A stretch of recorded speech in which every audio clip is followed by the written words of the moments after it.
I am fortunate enough to get to be here with my dear friend Clancy, who is the current president of New York State AFERD.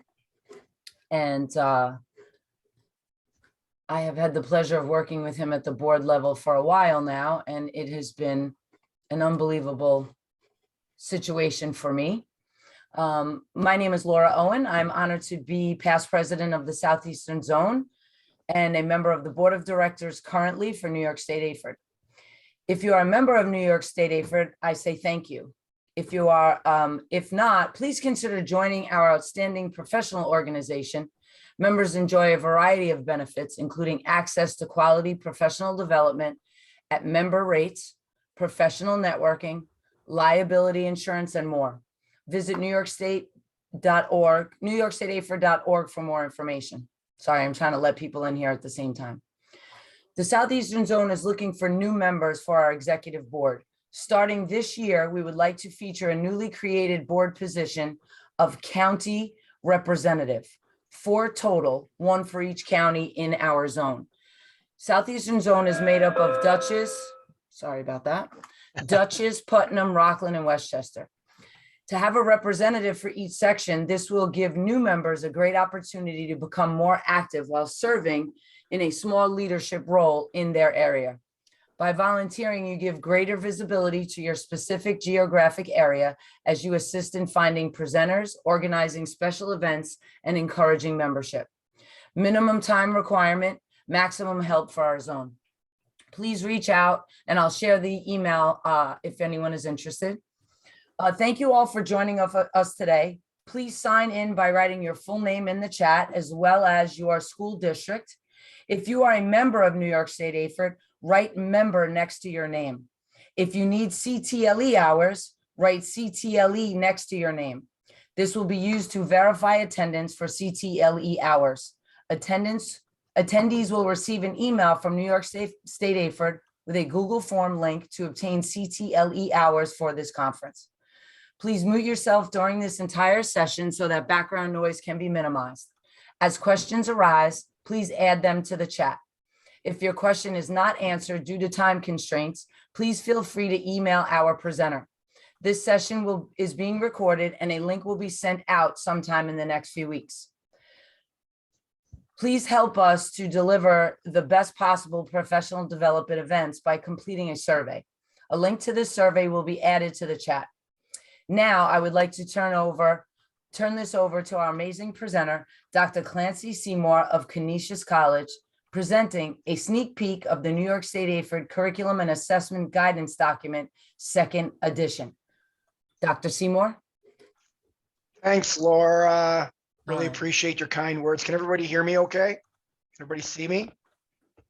Give me a thumbs up in the window. It's nice to see some familiar faces, former teacher candidates. It's fantastic.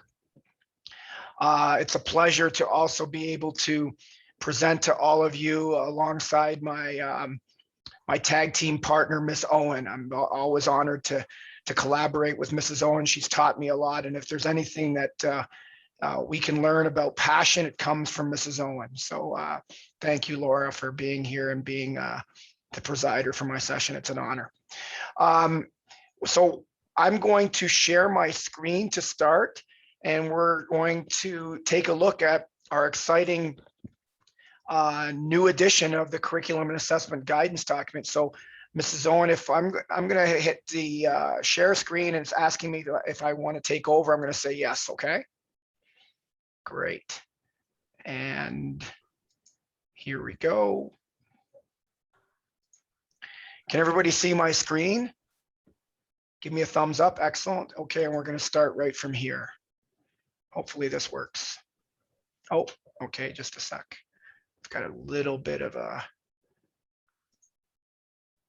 primary. Let's try this now and see what happens. There we go. Can everybody see the PowerPoint? Excellent. Okay, so we're here to talk about the CAGD2. So when I reference the CAGD2, I'm referring to our 2nd edition of the New York State AFERD Curriculum and Assessment Guidance Document.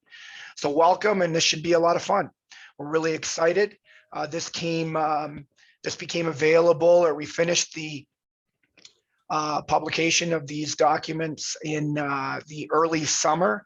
Our official launch will be at the conference, but we have released and school districts have been purchasing to their credit, and we've received rave reviews. So very exciting.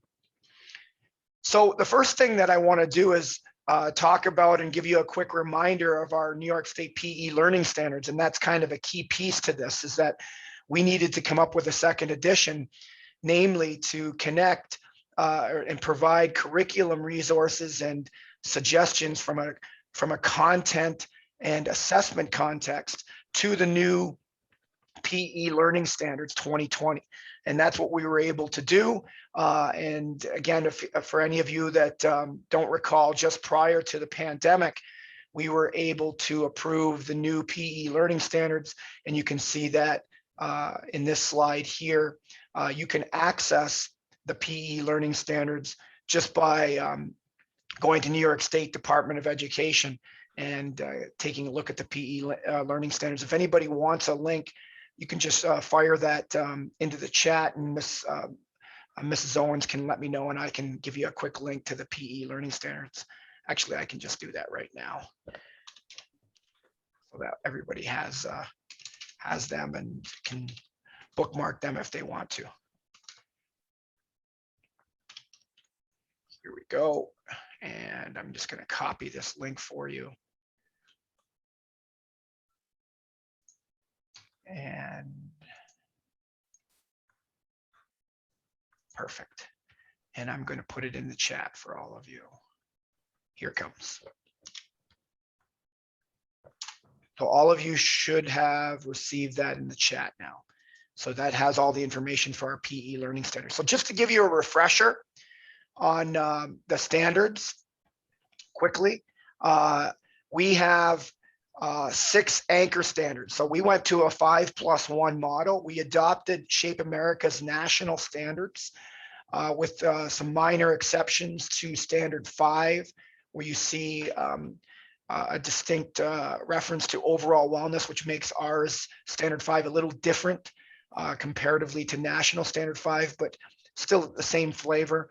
And then at the same time, we have a +1, which is our standard 6. And that's the to reflect the old New York State standard 3 that was reflective of personal and community resources. So standards 1 through 6 now are our new PE learning standards.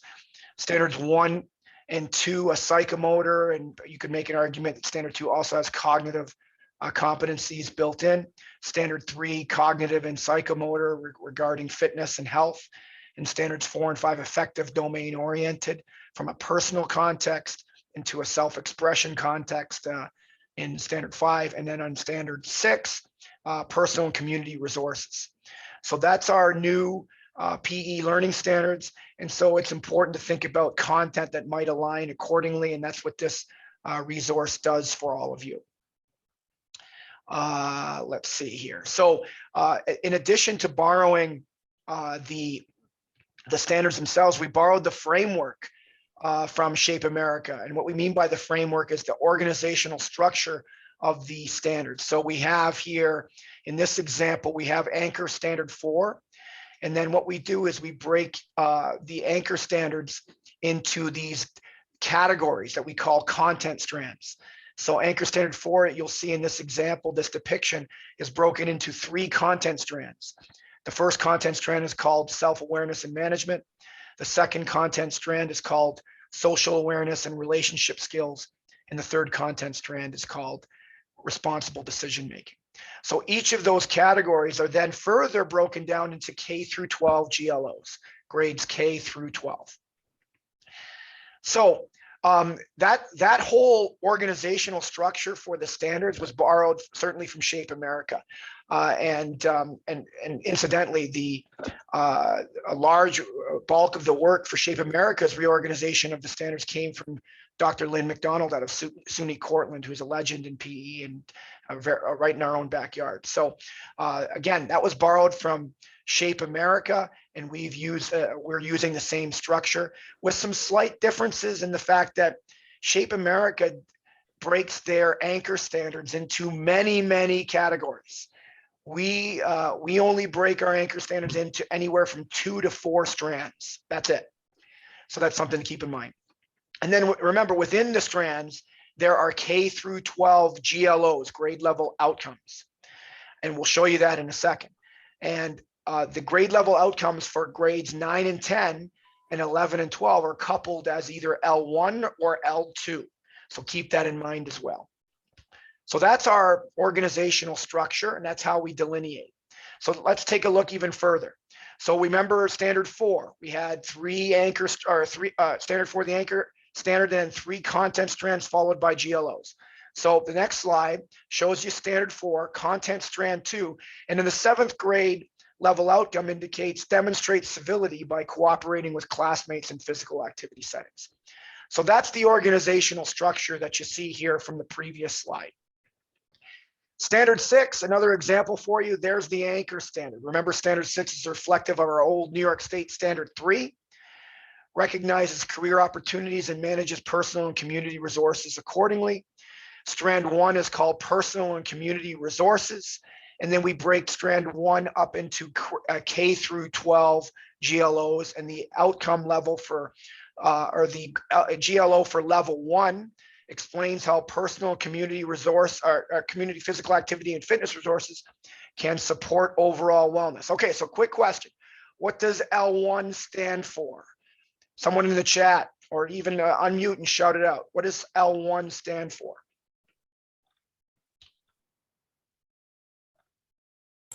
Ninth and 10th grade. Yes, was that Wendy who said that?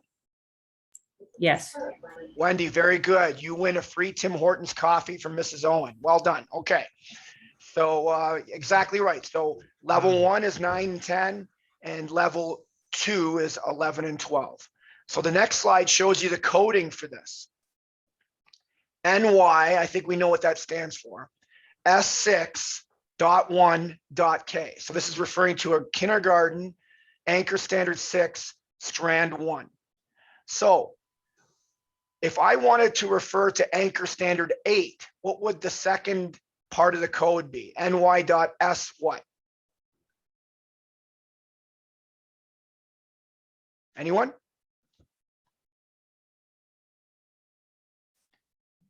My chat. Oh, there's my chat feature. Anybody putting it in?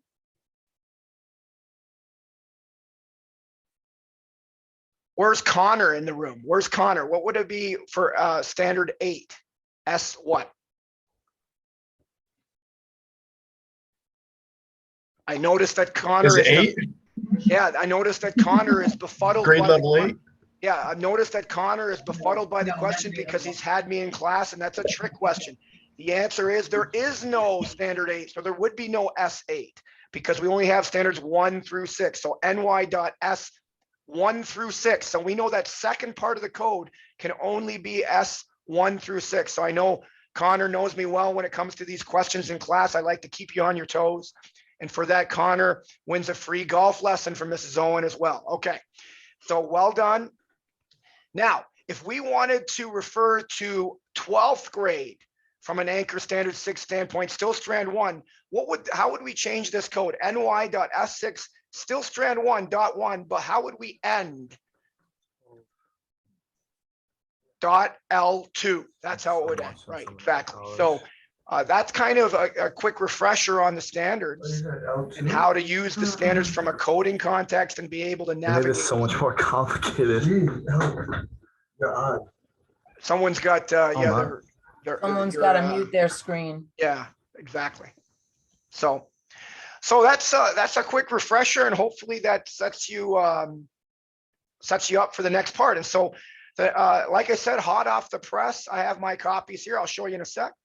But what we've now done is taken that important work and the recalibration of our standards and developed a curriculum resource, a second edition that aligns to those new standards. Now, I would be remiss if I did not mention the hard work from our first edition that Dr. Elisa James and her colleagues put together to allow us to be where we are today. If it wasn't for her work in the, and again, her collaborators' work in the first edition, we would not be here with a second edition chatting with you all today. So thank you to Dr. Lisa James and her colleagues. So you can see here, this is our second edition, and this is what we're going to dive into a little bit today.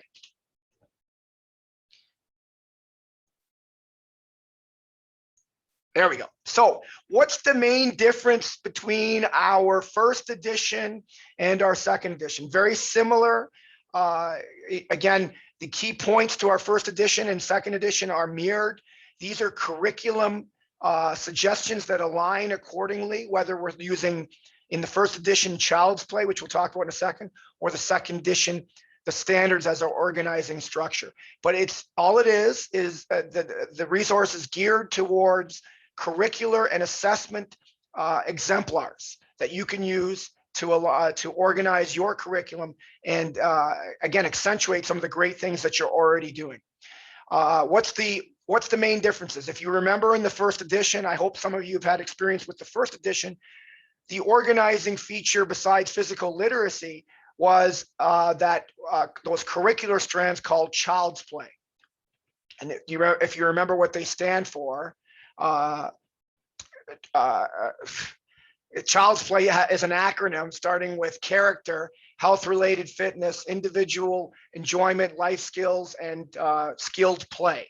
So that was that Child's Play curricular strand, and we organized content based on those curricular strands. Well, that was the first edition. The second edition, Child's Play is no longer being used, and instead we use the standards 1 through 6, to organize content accordingly. So the same features and same attributes from the first edition are magnified in the second edition, with the exception of the Child's Play curricular strand. So the first edition and now the second edition provides articulated content, both vertically and horizontally sequenced from a K through 12 context. It provides progressive, developmentally appropriate content that is unique and avoids the SSDY that we sometimes see in PE programs. Does anybody know what SSDY stands for? Anyone? Same stuff, different year. So that's what that means. So we are often questioned in physical education about learning objectives, and this opportunity, the CAGD2 provides progressive content delineated and organized sequentially from a learning objectives context. We have key vocabulary. We put everybody on the same page across the state. We provide articulated content for administrators and others who ask questions.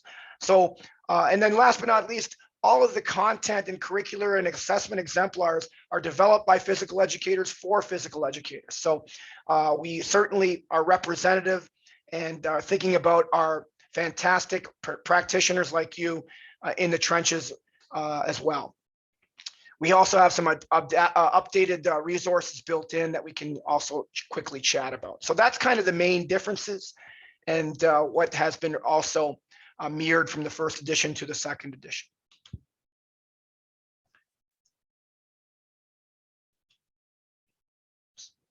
I'd say again, this is going slow on me. There we go. So so what we do is we take that, we take the standards and we drill down one further level. So we go from our anchor standard to content strand to grade level outcome. But then after that, we provide curricular focal points to consider, both at the elementary and secondary level.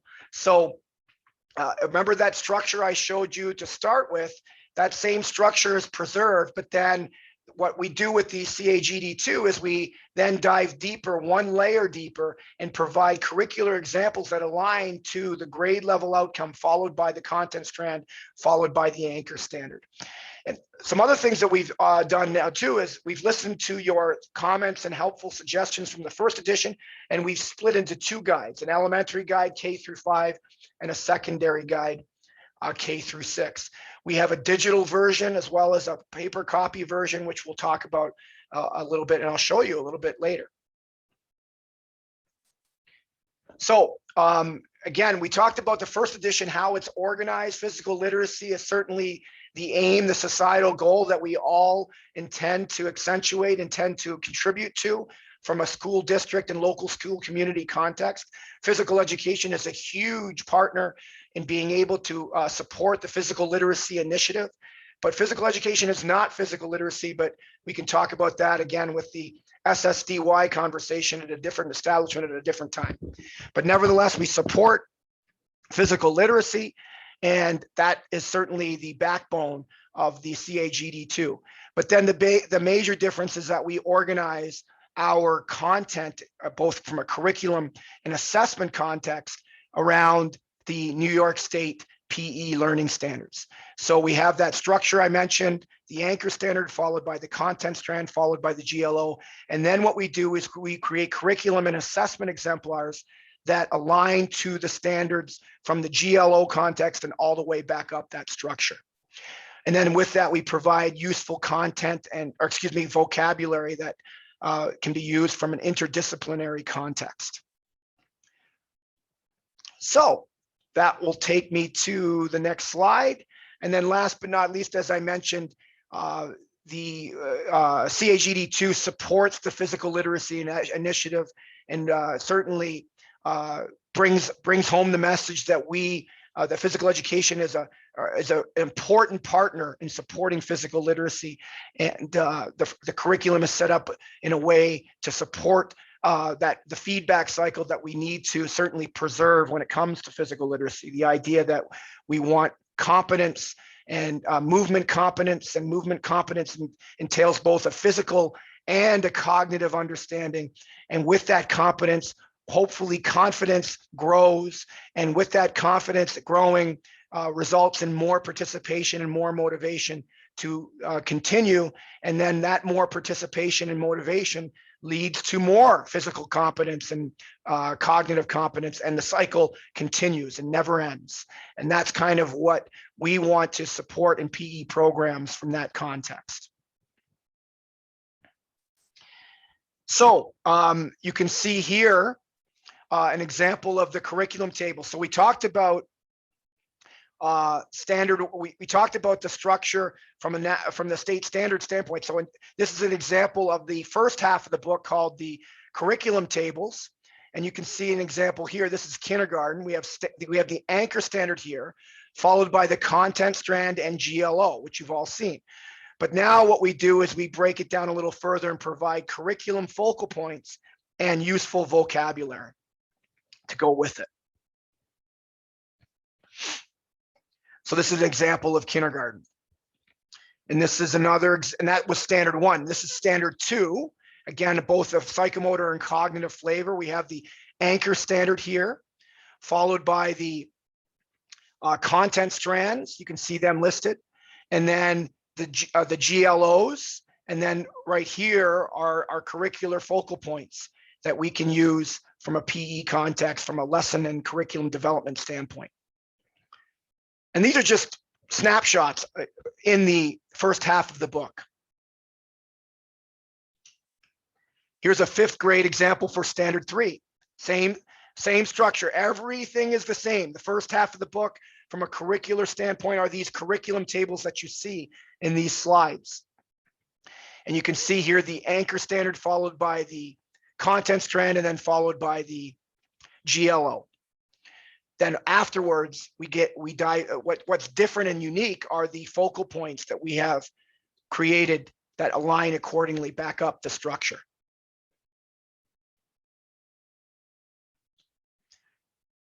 And so what I'm doing is just showing you snapshots of one grade from each of the standards. And you can see here standard 4, same structure here on the left-hand side. And then this is where it's unique, these focal points that align accordingly. When you see examples here in parentheses, that's where this particular curricular focal point not only aligns to this New York State GLO and content strand and anchor standard, but it also aligns to national standard in that way. So when you see these, this code in parentheses within the built in or embedded within the focal points, that also provides examples of national content alignment. So again, we've tried to provide a resource that has uniformity across both national and state levels. And then remember, level 1 referring to grades 9 and 10. This is standard 5. And you can see that the curricular focal points certainly get more complex and sophisticated, rightfully so. And then the last one should be, I hope all of you understand, standard 6, personal community resources. There's the anchor standard, followed by the content strand, followed by the GLO. And here are some examples of curricular focal points with vocabulary that may align accordingly. So that's the CAGD2 first half of the document.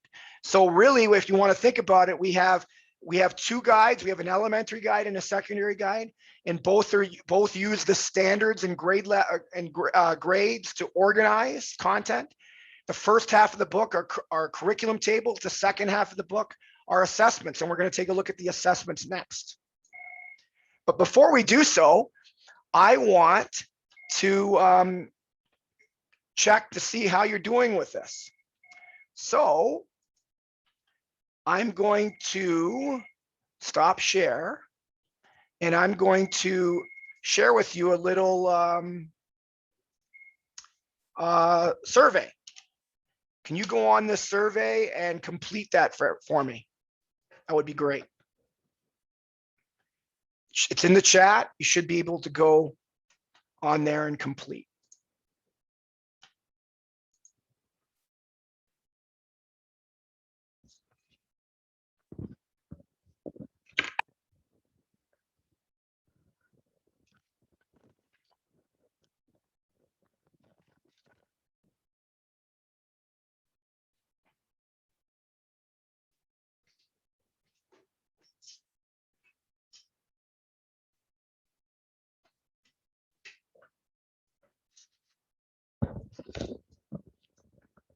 So we have 1 response. We have 2 responses. Excellent.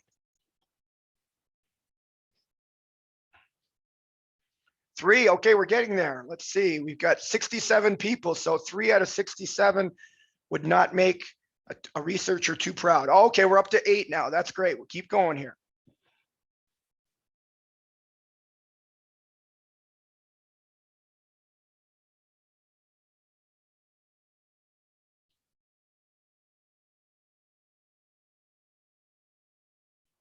We're at 12. Okay, we're getting there.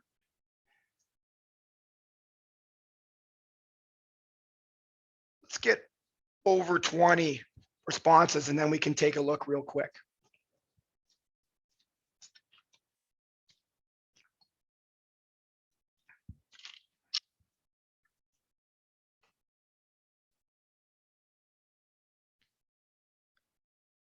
We're there now. Excellent. We're at 25. So let me share my screen, and I'm going to share the results. And they're still coming in. Can all of you see my results? This is Owen. We have a thumbs up. Can everybody see can we see? Okay, so question 1. How many standards are included in the recent release of the New York State PE Learning Standards 2020? Yes, the answer is 6. Well done. Most of you understand that. Excellent.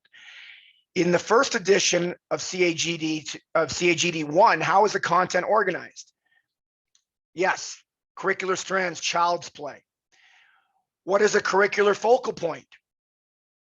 We got it. Grade specific focus. Yes, exactly right. So 80% have got that. Excellent. We're doing really well. In the second edition, CAGD2, how is the content organized? We use standards and grade levels. Excellent. 70%. So we're getting it. Exactly right. Well done. Well done. Okay. So let's continue with the presentations. And the second half of my presentation is really going to mirror what you saw in the first half, where I show you the second half of the books now. And you can see here, can everybody see my PowerPoint? Good. Okay. And we were on to this slide here. Very good. Okay. So real quickly, remember we have two guides. You can see them here hot off the press, an elementary and secondary guide. The first half of the books are these curriculum tables that we just went over. And then the second half of the book will be all of the potential assessments that could be used accordingly. These are all exemplars, so please keep that in mind. We have added a couple of other useful resources built in. I see here Dr. Tim Davis is here attending as well, and I would be remiss if I did not also mention him and give props to him for his help to create the Adapted Physical Education Services section. And this is a revamped section from our first edition. And we certainly connect the standards 1 and 2 from a modality standpoint. And that's not to suggest that we aren't interested in thinking about aligning content from adapted PE context or culturally responsive context to standards 3, 4, 5, and 6. But what do we find the most is that when PE teachers are trying to integrate content in PE from a diverse student context, they have to make modifications to standards 1 and 2 the most. Standards 3, 4, 5, and 6, those are universal concepts. It doesn't matter who we're teaching those to. They stay the same. And we want to integrate that content just as much as standards 1 and 2. But where we find where our PE teachers make their money is being able to think about how to connect content from standards 1 and 2 to diverse students and with backgrounds and contexts. So that's why we have this section that really caters to standards 1 and 2. So we've created a revamped adapted physical education services section, largely by the efforts and contributions of Dr. Davis, who's here with us today. Thank you, Dr. Davis, fantastic stuff. And you can see here a snapshot of some of the instructional foci and modification tables that we include here. And this is just again, a snapshot for you to take a look at. In many cases, all of you are outstanding practitioners in doing many of these modifications that we see all the time. Oh, Dr. Davis has some quick words to us, and thanks for the shout out. And he's currently working with New York State Ed to rework the state guidelines for adapted PE. So his leadership is certainly being recognized, and we couldn't have a better advocate for us collaborating with State Ed. Dr. Davis, thank you. So this is just one section that kind of well, it's in the middle. It's in between both the curriculum tables and the assessments, because we want to think about modifications at all times. The other thing to keep in mind with adapted physical education services is we use the universal design UDL principle as a guiding light for us to think about. And universal design is, again, the premises behind UDL is to remove barriers and provide access for all. And that's certainly important. And again, in many cases, some of the great things that you already do as practitioners. So moving on, as I said, the second half of this is really geared towards, and you can see some other examples of some of the modification tables that are provided and reviewed by Dr. Davis. Okay, so let's move on to the next piece. And again, really slow today, my apologies.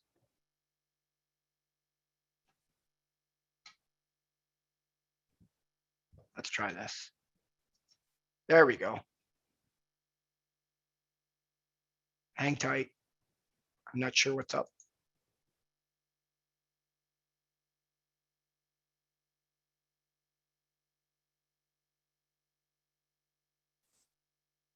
Okay, let's try it again.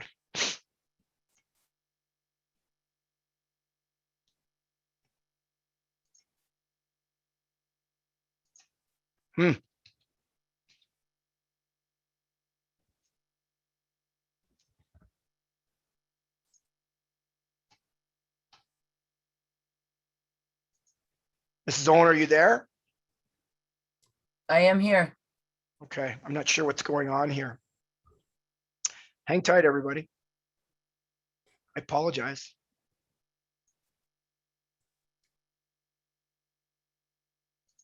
While we're waiting, if you could please put your name, school district, whether or not you're a member.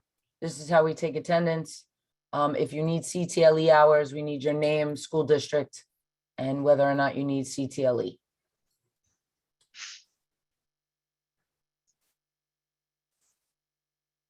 My computer. Oh, here we go. Okay.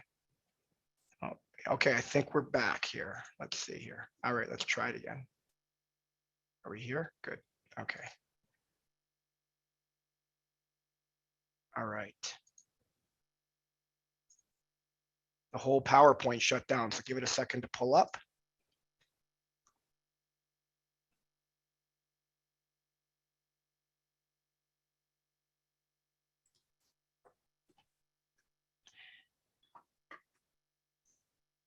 While we do that, Go ahead.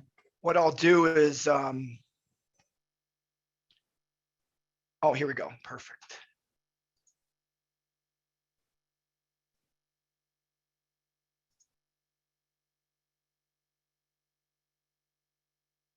Okay.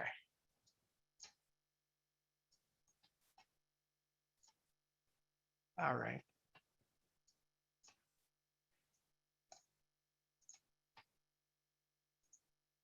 Okay, back to here. Let's see. If this doesn't work, then I'm going to plan B. Okay, let's see here. Can everybody see my screen? Yes? Okay. Good. Okay. So as I mentioned, the second half of the book are these sample assessments. We got to get going here and fly. I want to show you a few things, and we'll take a look at those in a second. But the assessments, again, are exemplars. So it's up to you to utilize the assessments how you see fit. We organize the assessments, again, using the standards and grade level bands to do the same thing. The assessments are designed to certainly not be exhaustive and can be used from both a formative and summative context. And again, they can be altered to fit the needs of your students and your PE programs accordingly.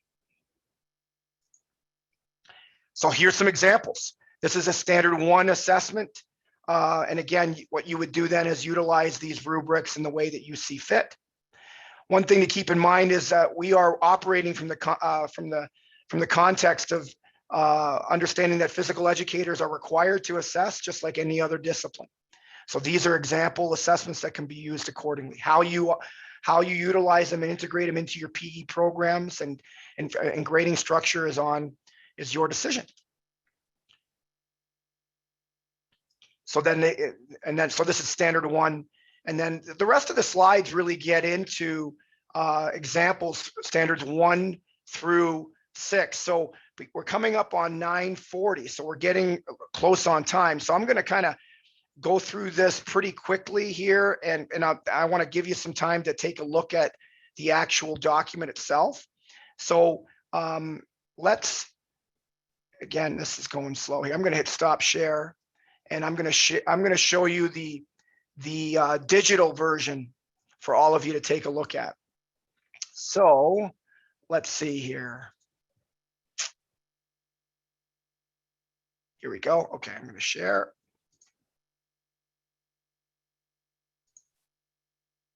How are we doing with this? Can we see this, Mrs. Owen? So this is the web version. So anybody who's a New York State AFERD member has access to CAGD2 as a membership service. And they have digital access, this web version access accordingly. So remember, we have an elementary and a secondary guide. This is an example of the K through 5 guide. And we've also listened to your concerns. If you notice, you can go to the table of contents right here. Hopefully everybody can see that. And say, for example, I want to take a look at information regarding physical literacy. I can click there, and there's the information regarding physical literacy. And we've put headers on each of the pages. We've color-coded the pages accordingly, because in our first edition, again, fantastic work by Dr. Elisa James and her colleagues, but sometimes you dove in so deep and without headers and footers on the bottom of the pages, we were kind of lost in where we were. So what we've done in both the digital and in the paper copy version is we have these headers and footers to be able to tell you and remind you where you are at all times. So say, for example, okay, you've read enough about physical literacy. Now you want to take a look at some of the curriculum tables. You click on that table of contents link and you go right back to where you started. And say we want to take a look at elementary standard 3. We click there and there's elementary standard 3. Remember, we have the same structure. We have standard 3 with the anchor standard followed by the content strand, followed by the GLO. And then this is what our addition or what we've added to the equation, these curricular focal points and vocabulary accordingly. So that's standard 3. Say, for example, we're doing standard 3 fitness, and that really gets into a conversation about self-expression. I can go back to the table of contents, and I want to go with, I think it was grade level, or I think we said 3rd grade, right? And we said standard 5 self-expression, and now we can try to adopt some concepts related to standard 5. So our digital version versus our hard copy paper version is much more user-friendly from a navigation standpoint and always keeps you centered and focused around the content. Now remember, the first half of the document is organized by standards, but also our curriculum tables, which you see here. The second half of the document, intersected by the adapted PE services that Dr. Davis developed, are the assessments. We have a multitude of information about thinking about assessment from a PE program context and your responsibilities. But this is what I'm sure all of you want to take a look at. We have standard 1, K through 2 assessments, and there's a local motor skills checklist. We click on that, and there you go. You can utilize that if you wanted to. I'm looking for something else. I go back to the table of contents. I go down to the assessment section. I really want to focus on standard 2 and perhaps, more movement concepts. Here we go. And then you can go there. And then, I also want to bring in personal and community resources. So I can go down to standard 6 and think about assessments from a standard 6 context. And here we go.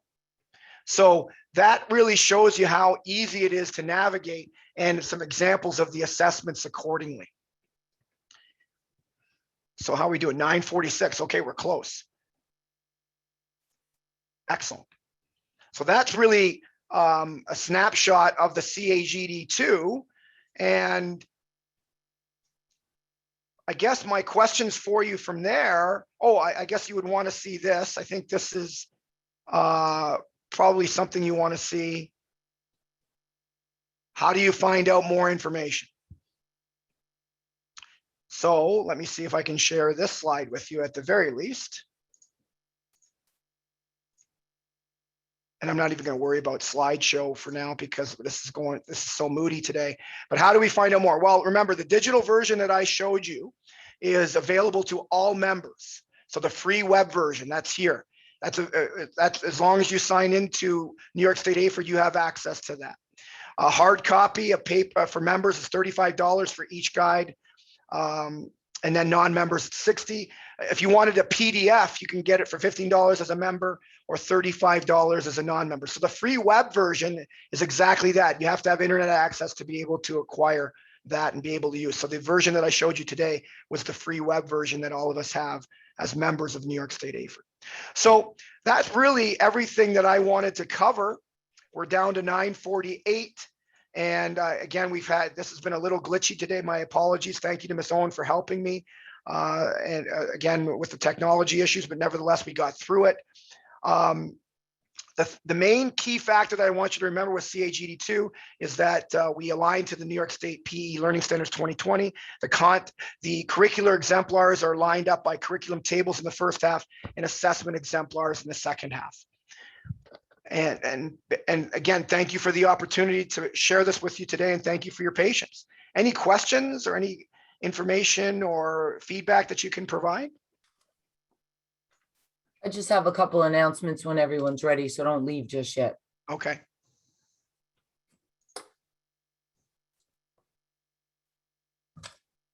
So if you have any questions, please unmute. Feel free to ask them, or you can put it in the chat. I wanted to say thank you, Dr. Clancy. Also to those of you who, like myself, who need a little extra time with everything. He is doing an intensive training on Wednesday from 9 to 2, correct, at the conference? Yes. Okay, I will be Wednesday, there. yes, yep. What I would also like to announce is we have a survey in the chat. Please, that helps us by doing that survey in the chat if you scroll up a little bit. Also, we have a lucky winner. One of the things we like to do at Southeastern Zone is give money away because we appreciate you coming here. So randomly chosen today to receive a $25 gift card was Gino Palmieri. Congratulations, Gino. $5 gift card that will be Thank you. sent to you either email or to your address on your membership. I will let you know. Will you be working on the next revision? Are we referring to standards or to the CAGD2? I went back a little bit. So Tim, unmute and ask Dr. Clancy your question. Oh, good. Yeah, it was just a little shout out to see if there's a next revision in the future. But yeah, either one, Clancy, you do such a great job. Thank you, Dr. Davis. Appreciate that. Are you referring to, I mean, the PE learning standards from New York State context are not going to be revised anytime soon for sure. Right. Despite the news that Shape America is going to revise theirs. Right. I think we're going to be in a holding pattern. To be quite honest, I see health education standards coming next down the road. But now Shape America is revising the national standards for health.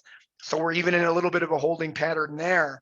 I know that New York State wants to revise the health standards, but currently health educators need to revert to the 1996 version of the standards. So I think when it comes to thinking about revisions to these standards, I think these 2020 PE learning standards are going to be in place for quite some time. As for CAGD2, I don't see any changes coming to it. We already have sold so many that we're going to a reprint right now. We're making a couple of adjustments. We're adding the New York State PE at a glance version of the standards as an appendix, which I think will be nice. But I don't see any real revisions coming to that in the next little while. But I think in light of potentially Shape America revised or a fourth edition of the national standards, I think that might come sooner than a revision to CAGD2 and potentially CAGD3 that maybe Dr. Davis would like to take on. We'll see. Yeah, right. All right. Thanks, Clancy. Of Have course. a great day, buddy. Good to see you. Thanks. You're good to see you too. Thank you.